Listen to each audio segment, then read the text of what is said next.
everyone was kind of confused. Like, I thought lower rates were better for assets. But if you take a closer look at where the money market funds are moving their capital, you realize it might not be good for dollar liquidity. And you're like, okay, interesting. Well, let's watch the 10-year. Because last time the markets were upset about dollar liquidity, when the 10-year got close to 5%, Janet Yellen turned a $20,000 Bitcoin to a $70,000 Bitcoin in 6 months. So let's see. If something goes down, is she going to turn a $70,000 Bitcoin into a $400,000 Bitcoin? I think so. Zap CEO Jack Mallers has revealed some thrilling insights regarding Bitcoin and its response to interest rates. Typically, lower rates are favorable for assets, and Mallers views this as a prime opportunity for Bitcoin to strengthen its position. He points out that during a previous period of concern over dollar liquidity, the 10-year Treasury bond rate nearly reached 5%, prompting Bitcoin to surge from $20,000 to $70,000 within just 5 months. Mallers is confident that Bitcoin is on course to climb from $70,000 to $400,000, predicting it's only a matter of time before this leap occurs. Make sure to watch to the end of this video where Jack Mallers goes into more detail about this latest prediction. Also, if you enjoy listening to crypto-related content, please show your support by liking and subscribing to this channel by following the link in my bio. And get access to my free daily crypto updates and expert predictions direct to your inbox. Each newsletter contains market intelligence, on-chain data and latest updates from experts in the crypto space. All of this is available completely free of charge. Signing up only takes a moment and you can always change your mind later on. Now back over to Jack Mallers. Interesting thing about the bond market is the market will punish the monetary authorities if they don't fix things themselves. That's been the most interesting thing for me. You know, once Treasury hit 5%, was it? When did Yellen come down and say, I've had enough and I need to fix this? I think Treasury's hit 5%. So, but the point is, like, the market will punish monetary authorities if they don't address and fix the issues at hand. And so there are levels at which Yellen has tapped out and said, I had enough. We can't sustain, levels of 5%. Like if yields were to get 5, 6, 7, 8, 9, 10%, where the market demands, if the US economy is growing at 10% and the market's going to demand, I want that 10% growth returned, and they can't afford that. And so I think there's always been the main takeaway is in watching the bond market is basically, if Yellen and Powell aren't going to do their jobs, then the market's going to force their hand on it. It's been that way for years now in this kind of like post-COVID era, right? But let me give you an example. So you've got zero interest rates, biggest asset bubble like ever, right? COVID era, highest inflation in American history. And then the Fed now is told by the government, you got to fix this shit now. It's making us look bad. So fastest rate hike ever. Arguably, the Fed should have kept raising rates because they still haven't hit their inflation target, right? Target 2%, we're still at 3%. So why did the Fed stop? Why didn't they raise rates to 6%, 7%, 8%, 9%, 10%? Now, the reason is that would have broken a lot of other things. But the point is the Fed paused their hiking in 2023. As soon as the Fed paused, then the 10-year went skyrocketing high, is my point, Dad. And so the point is, if the Fed won't tighten conditions, then the market will, right? That's like the market is saying, fuck you. We want rates higher. And then I think is when Yellen stepped in and said 5% 10-year Treasury, like, we can't sustain that. And that was the recent bull run, was when she stepped in late 2023, when the 10-year hit 5%. And she came in, gave a bunch of liquidity. And that was when Bitcoin ripped from like Q4 in 2023 through Q1 of 2024 of this year. Bitcoin went from 20,000 to 60, 70,000 or whatever, right? And then, I don't know. So I think we'll see. Like, if the Fed and Yellen don't do their job, then the markets will tighten conditions for them.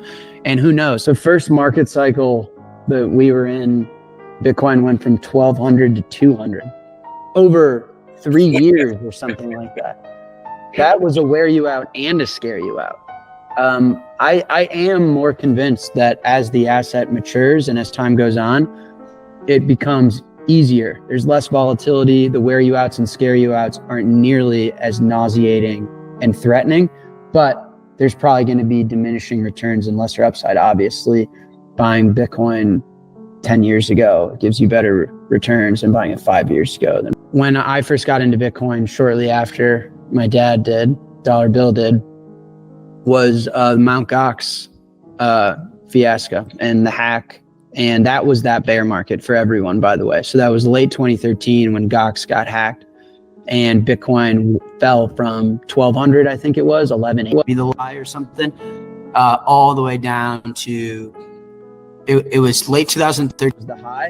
And then I think it was it 2015 or 2016 was the low? So it was a multi-year bear market where Bitcoin went from 1,200 to like 200. And I might be off by, a couple dozen bucks or something like that. And I remember running up to my dad's bedroom in the house. My room was on the first floor. My dad's room was on the second floor. I remember running upstairs and being like, is it over? Should we get into something else? Which, by the way, goes to show, like, no one's born understanding Bitcoin. I've been on my own Bitcoin journey just like everybody else has. And I was like, is it over? What do we do now? And he was buying the dip. And he was like, is it over? This is where we build a real position. I couldn't get a lot of Bitcoin when Bitcoin was at 1,200, but if they're going to sell them to me at 200, we got to keep buying. And that was my first, that was before buy the dip was a meme. And I'll never forget that, obviously. And that was a legend in the making, buying the Mt. Gox dip long before ETFs or Sailor or any of that. My dad was sitting in a suburb outside of Chicago buying the Mt. Gox fucking dip from 2013 to 2015 or 16. It was 16, I think, 2016 halving. And another story of that year, and then we'll move on. 2016, Bitcoin bottoms out. I was in a group chat with about a dozen of my buddies that I grew up with, still in the group chat. And I texted them and I was like, hey guys, here's an idea. Let's all buy one Bitcoin. It's like a couple $100. And I think it's going to go up a lot. And if it does, for New Year's, then we'll have like the coolest New Year's ever. We were like 21 or 20. I don't even remember how old we were. It's like, we'll have the coolest New Year's ever. We'll all have like made multiples of returns. We'll be able to actually afford stuff. And if not, who cares? Because we're going to be hanging out in someone's basement anyway. So what's the real risk we're taking as kids? And nobody listened to me. But Bitcoin rallied from $200 that year to, I'll never forget, it closed on January 1st, 2017. So on New Year's, it hit 1,000.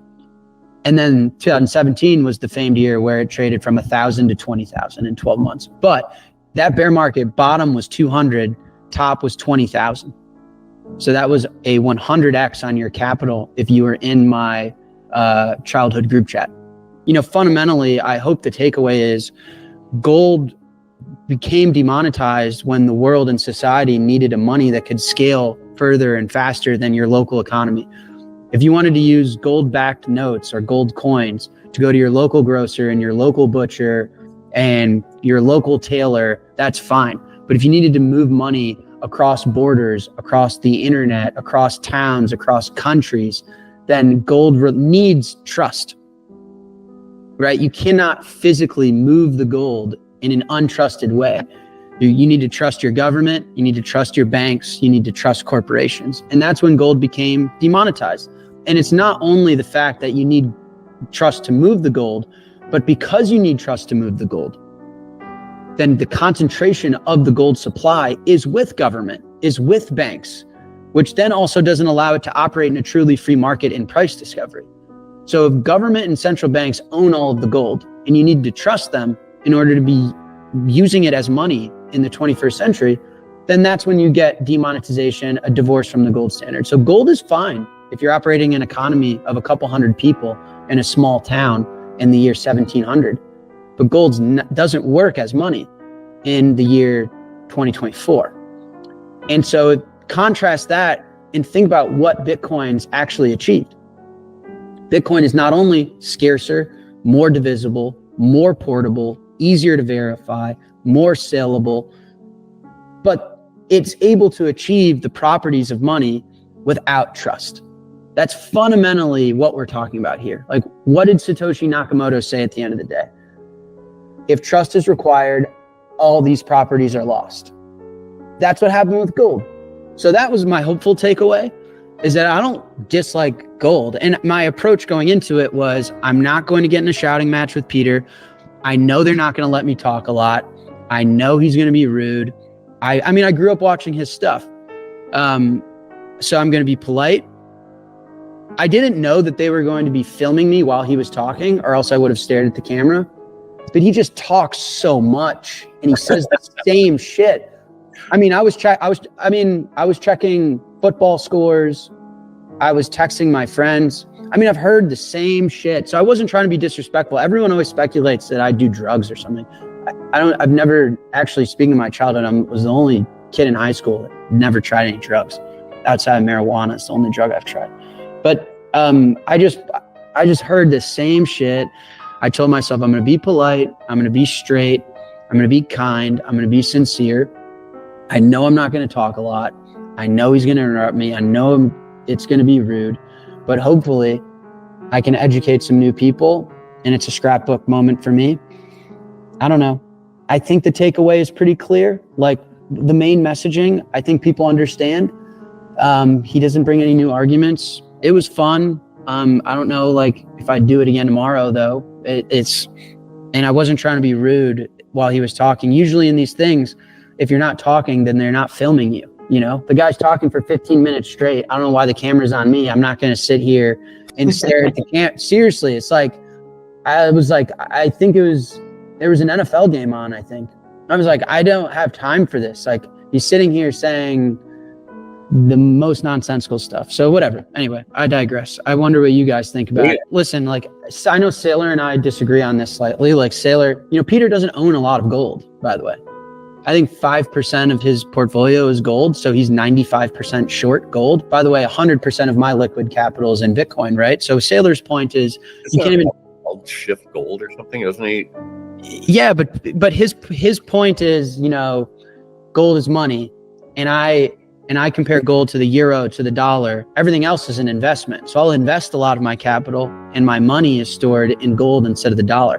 But it's like, yeah, but everything is up against the dollar. This microphone is up against the dollar. So saying gold is outperforming the dollar is nonsensical and stupid. This mouse is better than the dollar. This water bottle is more expensive last year because it's priced in dollars. So, like, that's not a real thing.